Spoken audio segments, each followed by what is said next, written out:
Bonjour. Aujourd'hui, on va parler des puissances. Il y a la puissance active, la puissance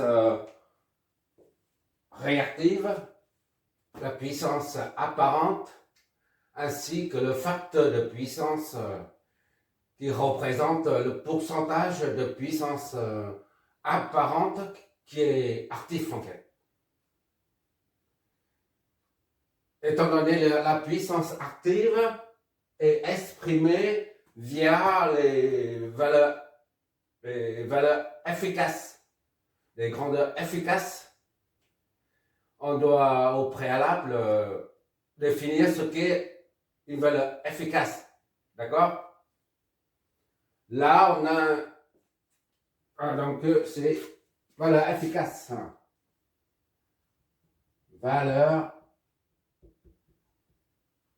efficace.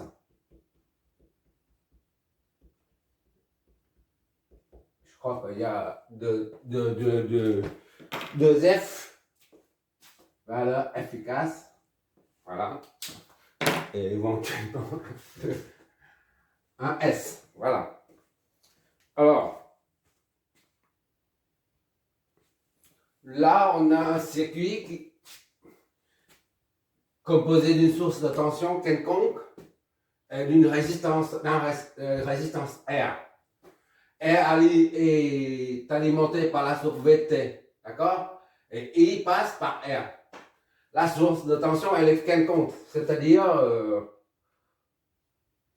voilà, on peut dessiner ça pour illustrer ce que ça signifie une source quelconque, une source de signal VT. Ça, c'est T. Ça, c'est VT. D'accord?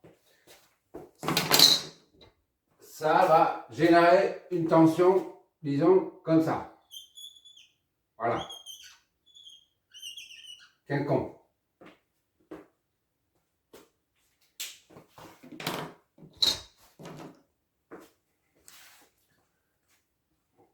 Et d'après la formule, pour calculer, on a une formule en courant continu qui reste valable dans toutes les situations. Une formule standard qui est la puissance est égale à U fois I. D'accord? Et si on applique cette formule-là à ce circuit, en fonction de la variable T, on aura PT est égal à VT fois IT. D'accord?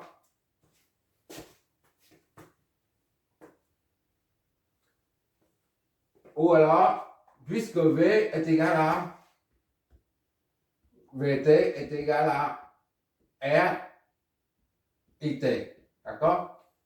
On remplace V là, on injecte V là-dedans. Ça donne R IT. D'accord? Tout ça fois IT.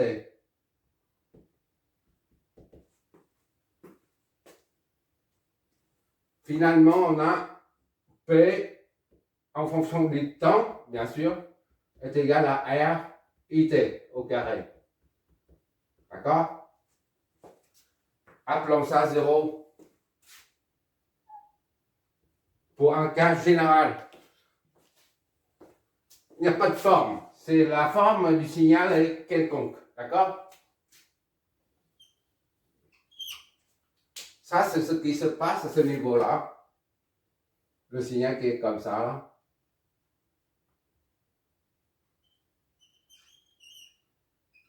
Voilà.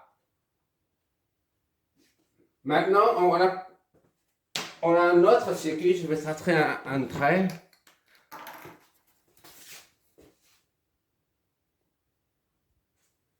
Là, je viens de dessiner le même circuit, là. Je reprends R ici, et la source de tension. À présent, on a une autre source de tension, c'est une source de tension continue. D'accord? Oh, VCC. Comme continue, d'accord? Mais on l'exprime quand même en fonction du temps. D'accord? Ici, c'est ICC, en fonction du temps, tout le temps. D'accord? ICC, en fonction du temps.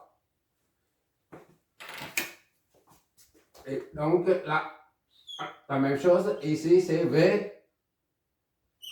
VCC, en fonction du temps. D'accord?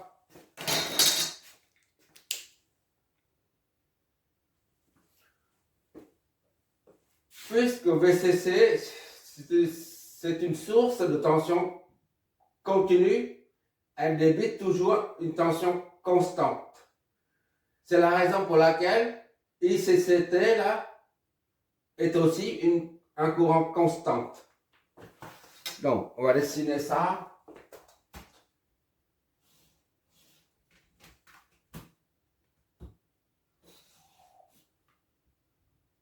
T, ça c'est ICCT. D'accord? Le courant qui passe par la résistance qui circule dans le circuit là est constant. Il est comme ça. D'accord? Et la valeur maxi là, c'était T maxi. On va nommer, voilà, le nommer ICC tout court. D'accord?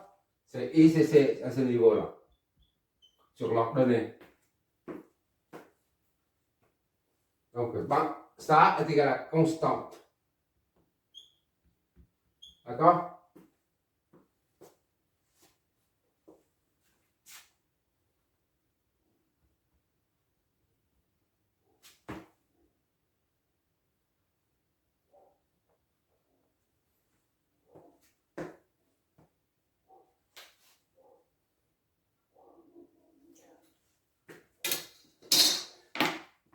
Et d'après la formule 0 là, on applique cette formule à ce circuit-là. 0, ça nous donne, ici au lieu de PT, on a P,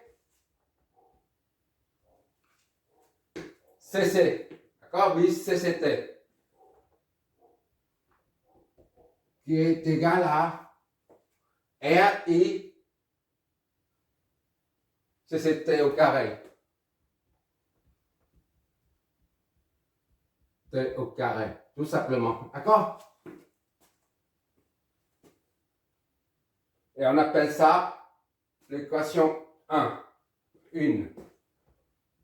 D'accord?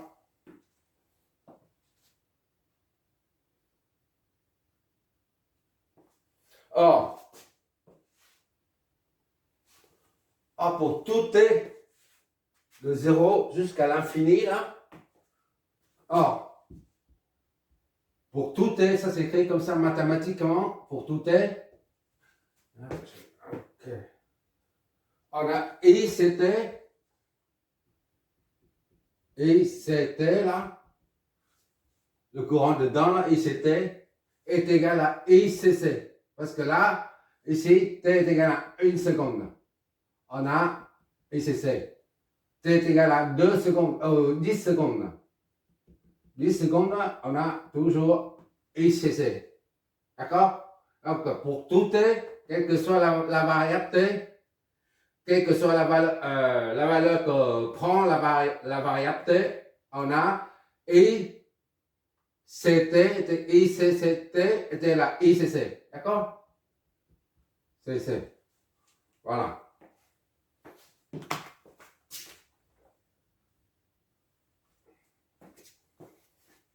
Puisque ça est égal à ça, donc ICC T au carré est égal à ICC au carré. C'est bon. On appelle ça 1A.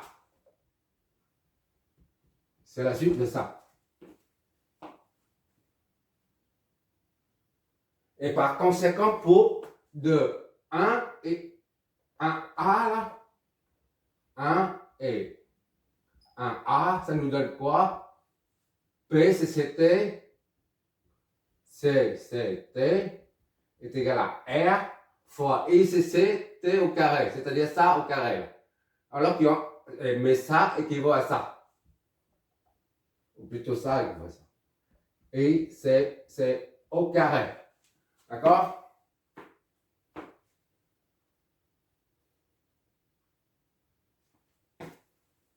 Je ne me trompe pas. Ok, c'est bon.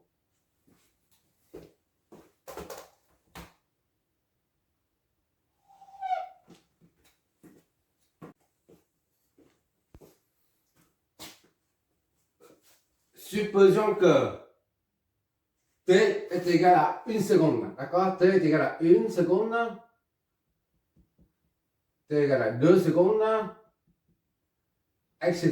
jusqu'à T est égal à 2 pi secondes. Voilà. On remplace là-dedans. PCC à 1 seconde. 1 seconde, ça est égal à R I CC au carré. Ça, R est constante. Le courant maxi est constante. Ça ne varie pas, d'accord? En fonction du temps. La variable T varie, mais là, le courant ne varie pas, puisque la source de tension, elle est constante. Ainsi de suite, jusqu'à PCC 2, par exemple, tu as toujours ça. Jusqu'à PCC 2 pi seconde. D'accord? Tu as toujours R fois ICC au carré. Tu es d'accord jusque là? Avant de continuer, on va voir ce qu'est une valeur moyenne. Ici, là, je prends la valeur. Par exemple, ici, tu as un signal qui est comme ça. Non, pas ça. Ça, c'est 2. Ça, c'est 1. Moins 1. Voilà, la valeur moyenne.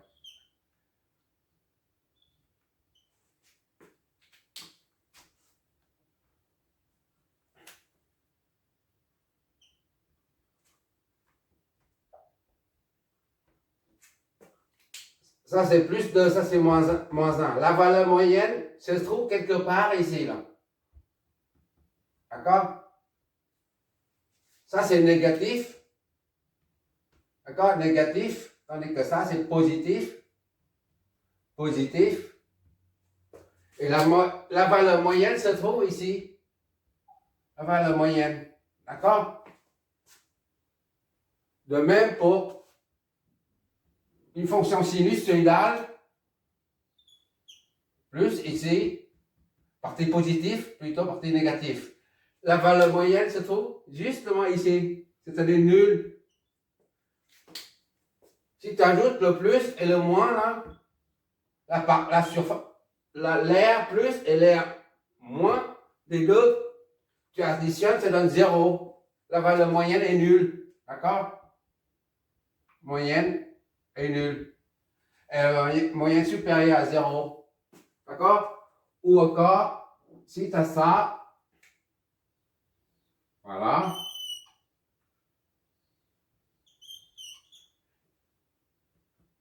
Ça. Voilà. Ça, c'est négatif. Négatif. Ça, c'est positif, là. La valeur moyenne, ce sera quelque part ici. La valeur moyenne est inférieure à 0 et négatif. D'accord? Mais pour notre cas, là, la valeur moyenne de ça, pour une constante, une valeur constante, la valeur moyenne est la constante elle-même. D'accord? Par exemple, ici, c'est 4, et bien la valeur moyenne se trouve ici. La valeur moyenne, c'est 4. D'accord? C'est juste une illustration de la valeur moyenne. Je viens d'effacer l'autre partie pour dégager un peu. Là, tu peux très bien appeler ça comme I moyen, d'accord? Le courant moyen. Vu là, ICC est constante, d'accord? Que ce soit à T égale à 1, à 2, ainsi de suite, jusqu'à 2pi ou 4pi, c'est la même chose. Ou 10pi, c'est la même chose. On trouve toujours R, I, C, C. D'accord? À la limite, tu appelles ça I, R, I, 2pi. Ici, c'est R, I, 4pi, par exemple. D'accord? C'est une nomination. On nomme ça, on appelle ça comme ça. C'est juste un symbole. D'accord? Ça ne veut pas dire I fois 2pi. Au lieu d'appeler ça ICC au carré, eh ben,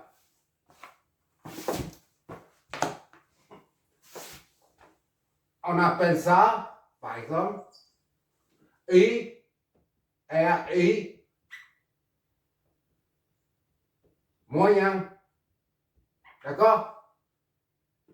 Ou encore, pourquoi pas, R, I, F. On ne sait pas pour l'instant ce que ça signifie. F, d'accord? On laisse ça comme ça. On ne cherche pas à savoir ce que c'est. I, F. Comme si on ne sait pas qu'il s'agit de valeurs efficaces. Mais on l'appelle comme ça. D'accord?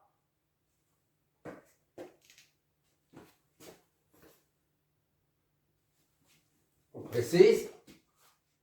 I moyen ou I efficace, c'est du pareil au même. D'accord?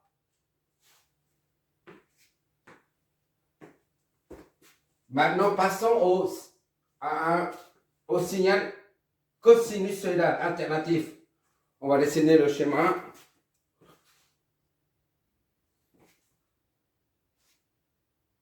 Maintenant, on va dessiner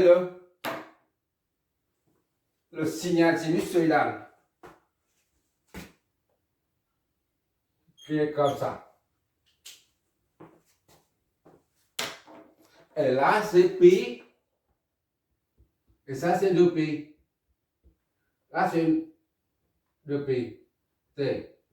Qui est 2pi. D'accord? J'espère que on voit toujours. Ok, on voit toujours. Or, on fait comme en haut là. On fait P, c'est maintenant c'est CA comme courant alternatif. D'accord? Tension alternative CA. Et I, CA le courant alternatif. D'accord? Maintenant, on part d'ici là. P, CAT. Et donc est égal à R, I, CAT au carré. D'accord? Ça, représente la puissance en courant alternatif, d'accord? Que reçoit le récepteur R. Or, on sait que l'énergie est égale à la puissance est égale à énergie divisée par le temps. T. D'accord? C'est-à-dire, l'énergie est égale à la puissance fois le temps. D'accord? C'est pour ça que pour calculer l'énergie engendrée par cette puissance-là, ben, il suffit de faire il suffit d'intégrer ça. Pourquoi? D'intégrer BCAT dt, ça donne l'énergie. Pourquoi? Parce que ça, c'est la puissance, d'accord? En watts fois le temps, T. Oui, c'est en watts, oui, c'est ça, watts. Et fois T, le temps. Le compteur électrique à la maison, c'est en kilowattheure. On a dit ça plusieurs fois lors de l'analyse des circuits, des tensions courantes, tout ça. Tu regarderas l'analyse des condensateurs, si je ne me trompe pas. Là, c'est l'énergie, d'accord? Puissance fois le temps. Le temps qui dure de 0 jusqu'à T. Dans notre cas, prenons la période de pi. Donc, ça devient 0 à T. D'accord? On connaît T. T est égal à la période. C'est 2pi là. 2pi. D'accord? On ne met pas. Pour l'instant, on ne met pas. Bon, pour retrouver la puissance par période, c'est-à-dire il suffit de ça, diviser tout ça là. Ça, la puissance par période, la puissance par période,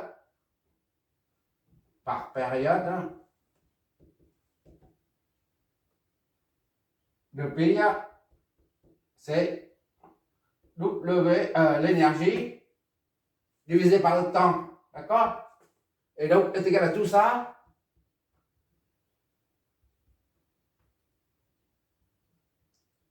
P, c'est AT dt multiplié 1 sur T. D'accord? Ça, c'est la puissance par période de pi.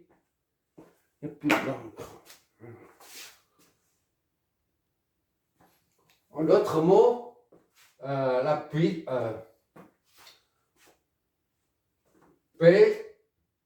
c'est AT par période de pi, d'accord? Et 1 sur T, intégrale de 0 à T, P c'est AT fois dt. D'accord? Il suffit de remplacer PCAT par ça là-dedans. 1 sur T, 0 à T, R fois I, c'est AT au carré dt. D'accord? Donc P, c'est AT, T par période, c'est 1 sur T. Je reprends juste de R, I, c'est AT au carré dt. D'accord?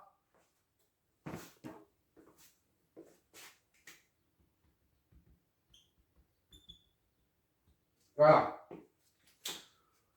Là, en 2A, là, on a là, la puissance par période là, de 2t là, qui est égal à ça, R, I moyen au carré, qu'on a rebaptisé R, I, F, F au carré. Maintenant, il suffit de d'égaliser ça et ça pour voir ce que ça signifie effectivement le mot IF. D'accord? On va voir ce que ça signifie IF. Ça, c'est 3. Égaliser 2A et 3.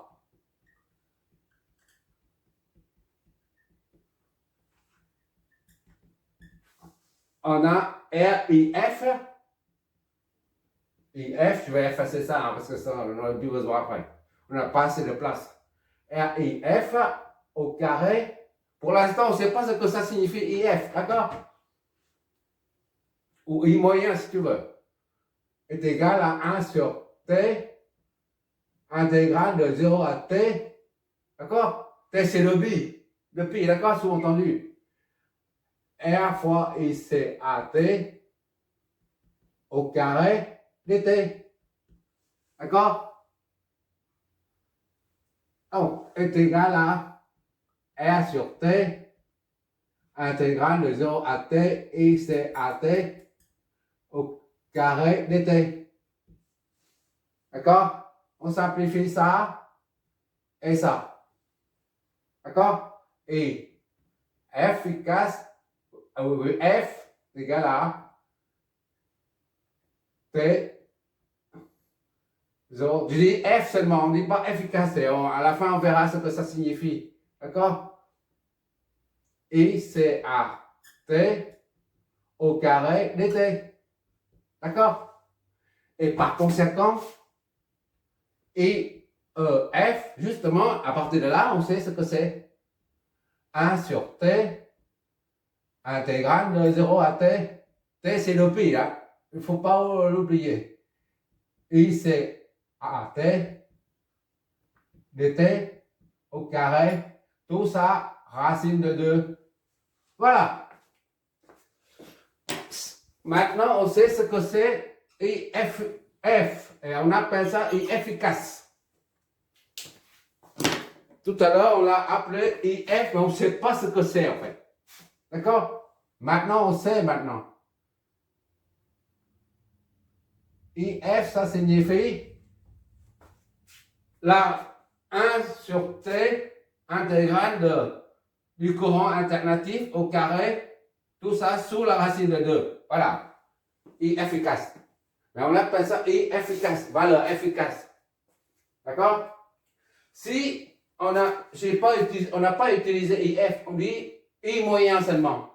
On aura du mal à comprendre ça. On aura du mal parce que le moyen, il n'y a pas de racine.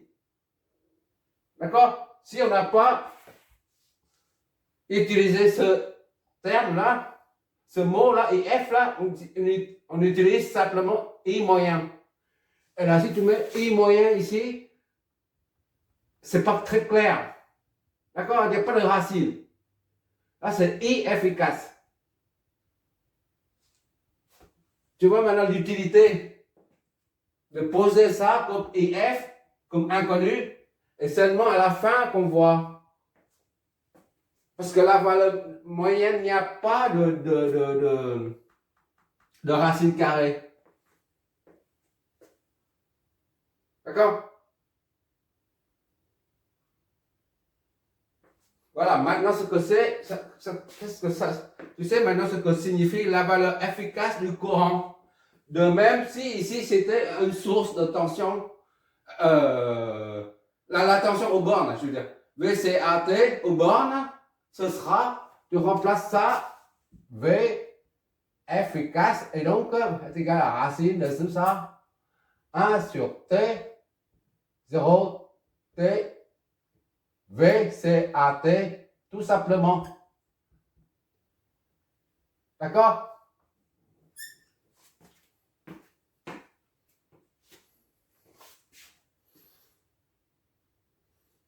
Puisqu'on sait maintenant ce que ça signifie IF, on va reprendre, on va mettre ça ici, j'efface tout.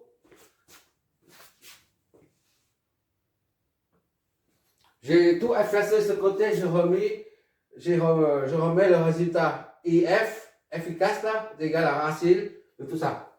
Et je laisse les trois chemins, les trois circuits. Maintenant, on va voir ce que ça signifie efficace.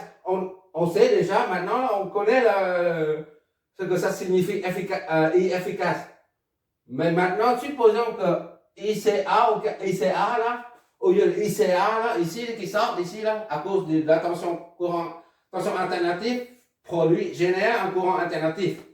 Et supposons que ça génère un courant continu, ICC par exemple, constant, comme ici là, par exemple. Et voilà, il suffit de remplacer dedans et F là est égal à 1 sur T, d'accord? 0T, I, C, T au carré.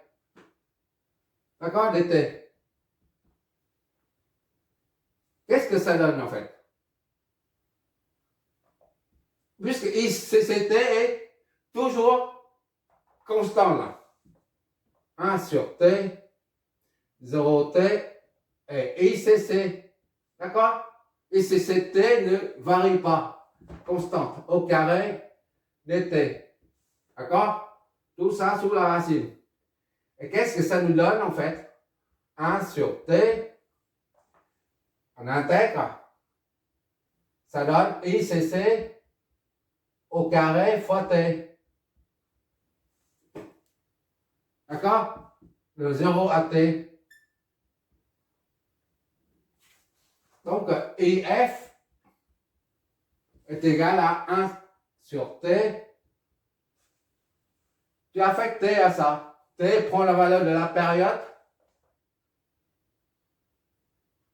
ICC au carré. Ça c'est fois 1. Fois T. D'accord? Moins 0. D'accord? Tout ça sous la racine de 2. Et ça nous donne 1 sur t fois ICC au carré fois t sous la racine. Ça donne racine de 2 de ICC au carré est égal à ICC. Et efficace, eh bien, correspond bien au courant continu là.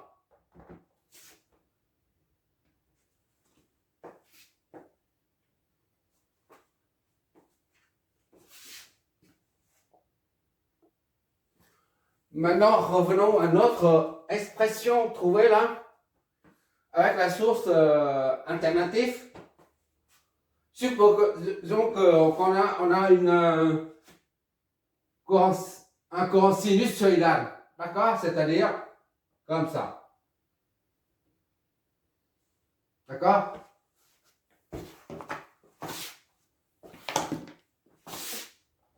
Là, c'est très important.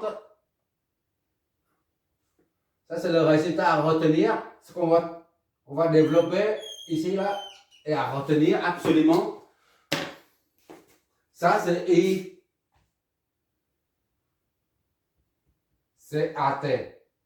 D'accord?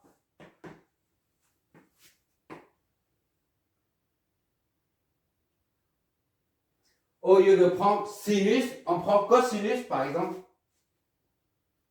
Pour que ça soit plus simple. D'accord? Sinus, on prend cosinus, comme d'habitude. On prend cosinus, allez, on prend cosinus, comme ça, pour simplifier la vie. Voilà, cosinus. Ça, c'est I, c'est A. I, c'est A, T est égal à, on va mettre l'amplitude, I max fois cosinus oméga T. D'accord? Cosinus, I max, c'est à ce niveau-là. I max, là.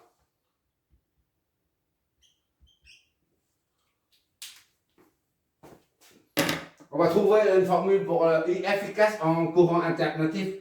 D'accord? Ben, il suffit de remplacer ça dans l'expression là. IF est égal à la racine, déjà, 1 sur T, intégrale de 0 à T, d'accord? Et c'est AT au carré, on remplace et c'est AT par son expression. Et max, cosinus oméga T. Sinus oméga T. D'accord? Et c'est A là. Tout ça au carré. D'accord? DT.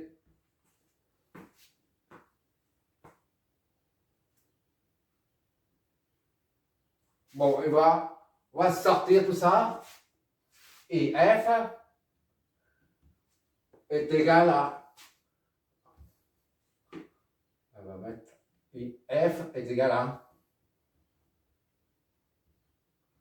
1 sur T 0 T et max au carré fois cosinus oméga T au carré. D'accord? DT. Ça, c'est une constante. C'est égal à I max.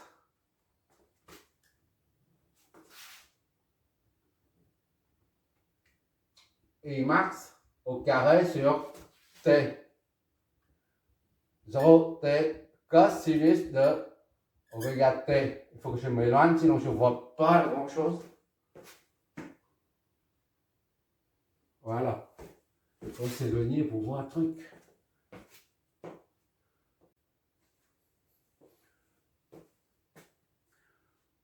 Pour intégrer le cosinus oméga T au carré, c'est pas évident. Ça, c'est pas évident d'intégrer ça. Donc, on va remplacer la fonction cosinus au carré par son équivalent en utilisant les identités remarquables en trigonométrie. D'accord? On a cos 2a est égal à 2 cos a au carré. Moins 1, je crois.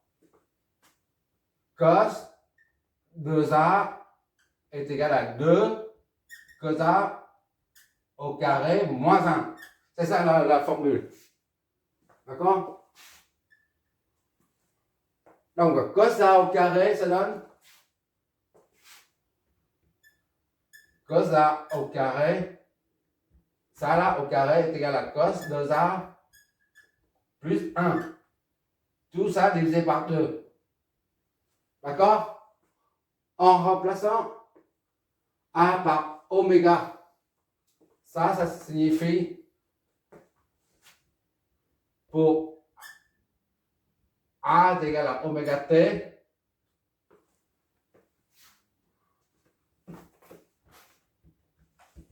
cosinus de a au carré est égal à cosinus de 2a,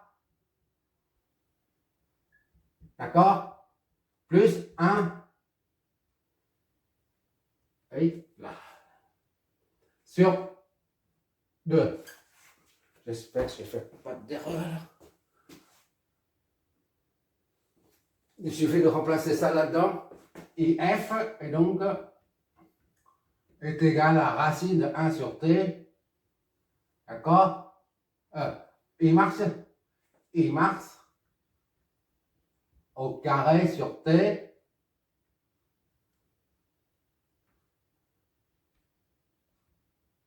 Là, on reprend ici, là, intégrale de 0 à t de ça au carré, c'est-à-dire cosinus,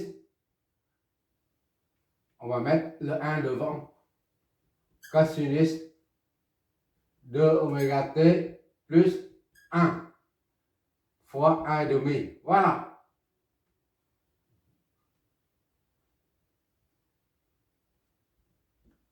dt. Tout ça sous la racine.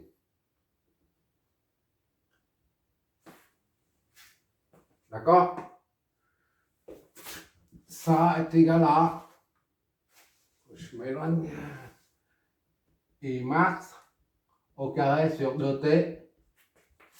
On sort le 2 là, 2t, intégrale de 0 à t de co1 plus cosinus oméga 2 oméga t. D'accord? dt. Qu'est-ce que ça me donne? Seulement en s'éloignant qu'on voit les erreurs. Voilà. D'accord? Bon, pour intégrer ça, un petit rappel, cosinus, on intègre, on va dans le, on remonte dans le temps, sinus. D'accord?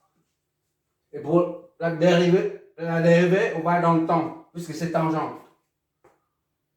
Ça, je vois les choses comme ça, en fait, intuitivement. Bon, IF est égal donc à I max au carré. Ah, je dis, ça, ce sont des astuces, mais ça, c'est, je me sens comme ça, intuitivement. Je ne sais pas pourquoi, mais je pars du principe que primitive, ça veut dire l'âge des cavernes. Genre, voilà, j'ai compris des choses comme ça. L'homme Néandertal ou quelque chose comme ça, voilà. Primitif, il faut remonter dans le temps.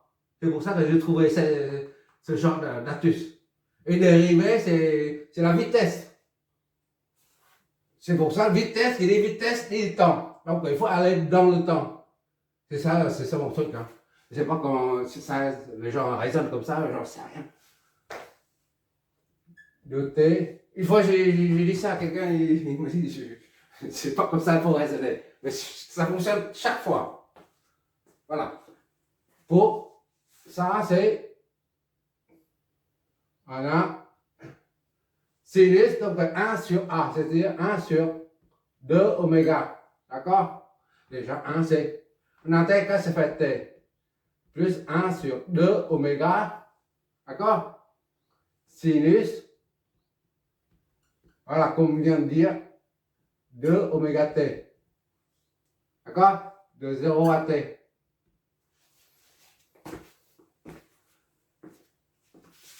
Si tu me demandes d'où ça sort, je suis incapable de te dire. C'est l'intuition. C'est mon intuition qui dit ça. Bon, il suffit de remplacer oméga. Déjà, est égal à. Je fais tout dans ça. I max au carré sur 2t. D'accord? Fois t, tu prends t là, ici. Et ça, c'est 1 sur 2. Sachant que oméga est égal à 2 pi f. Et f est égal à 1 sur t. C'est l'inverse de la période. D'accord? Donc, au lieu de mettre 2 oméga, on met 2 fois ça. 2 fois 2 pi sur t. D'accord? C'est la même chose. Ici, c'est pareil. Sinus de 2 oméga, ça fait 2 fois 2 pi sur t. D'accord? Fois t. La variable qui prend là. T prend la valeur de la période. Voilà. Et tout ça, la racine. Et qu'est-ce que ça nous donne?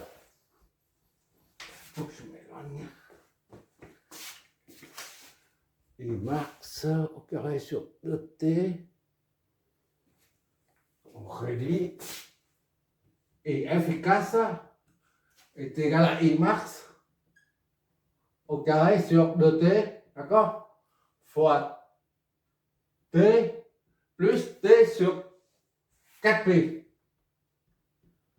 4pi. On inverse. Fois sinus de. On simplifie 4pi. D'accord? Tout ça sous la racine. Or, sinus, ça c'est pi, ça c'est 2pi, ou 0. 4pi sinus de 4. 1, 2, 3, 4. 4pi c'est sinus de 4pi ici, c'est 0. Donc tout ça c'est 0. Sinus de 4pi est égal à 0. Tout ça c'est 0.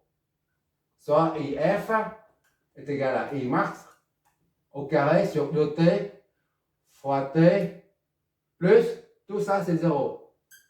D'accord? 0 fois t sur 4pi ça fait 0. Et ça nous donne IF est égal à I max au carré fois t sur 2t, tout ça au carré. Simplifie ça et ça. Il nous reste IF est égal à I max au carré sur 2. D'accord? Finalement, IF est égal à I max, racine de I max sur racine de 2. IF est donc est égal à I max sur racine de 2. En courant alternatif sinusoïdal ou cosinusoïdal. D'accord? Voilà.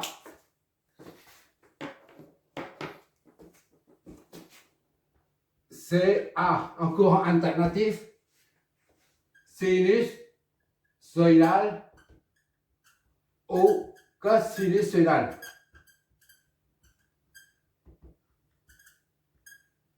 Pourquoi c'est valable pour le sinusoïdal, mais on a calculé pour le cosinusoïdal? Parce que sinusoïdal, c'est juste une translation de cosinusoïdal, c'est tout. Un déphasage de 90 degrés. Ici. D'accord? 90 degrés.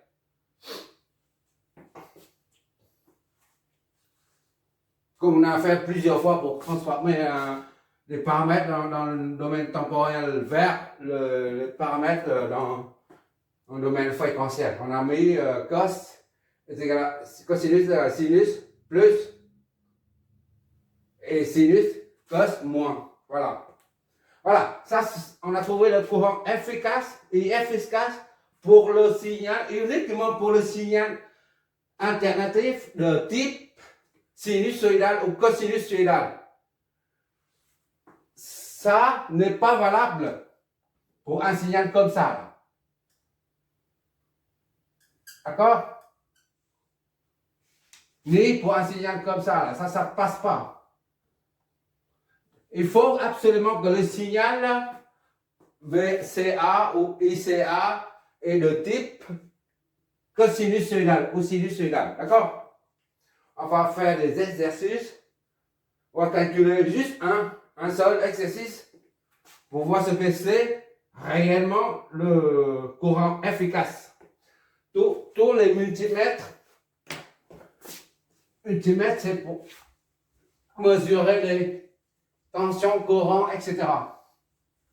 Nous donne des valeurs en RMS, je crois.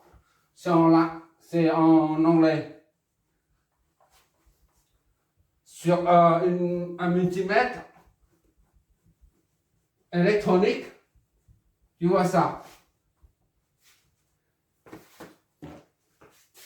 Un multimètre comme ça, là.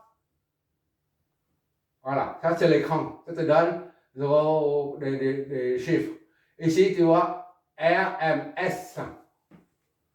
C'est Rin Mean Square, quelque chose comme ça. Rin Mean Square, je crois. Rin, c'est comme ça, je ne sais pas quoi. Mean, je crois. Square, voilà, comme ça. C'est la valeur efficace, ça veut dire ça en fait. Ça, pour traduire ça. Square, c'est la racine carrée là. D'accord? Rin, c'est réel. La moyenne. Je ne sais pas trop comment ça s'appelle. M, c'est quelque chose comme ça. De toute façon, les appareils électroniques, les multimètres électroniques, nous donnent des valeurs efficaces. D'accord? C'est tout le temps comme ça.